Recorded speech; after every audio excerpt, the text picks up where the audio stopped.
one of the first questions here has to do with canceled checks. And the question was, banks are now eliminating canceled checks. Have you seen this? What do you think we should do? Do you even care?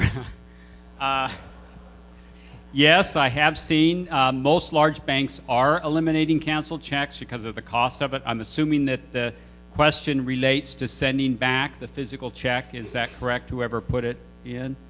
So if that's what you're talking about, yes, I've seen that. Even at NAMBK, our bank no longer sends us checks. However, I don't really care because everything is still electronic.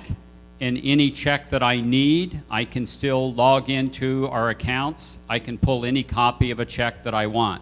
So assuming you have that ability or can get those canceled checks, I don't see why that would be a problem.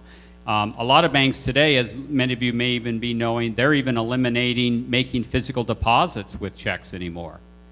We have a system at NAMBK. We scan the check and then we destroy. That was a really difficult thing for me as a finance officer to destroy someone's check paying me after like a week, because it gets scanned in, electronically redeposited into the account, and we get rid of the original document. So I don't know that that would be an issue. Do you guys have any? No, the only thing I would want to say is, yeah, I would still want to look at that canceled check that cleared the bank.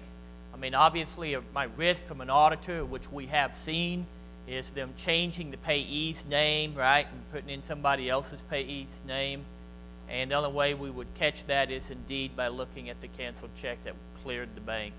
And I would, and that is a good point, because I'm aware of a situation with a PHA where there was some fraud going on, in which, you know, with this check making type of software these days, they ran about $185,000 worth of HAP checks through the PHA's bank account to fictitious landlords. They were fake checks and the whole works.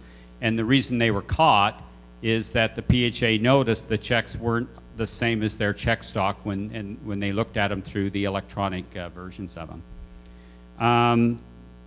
You want to skip down to number 10?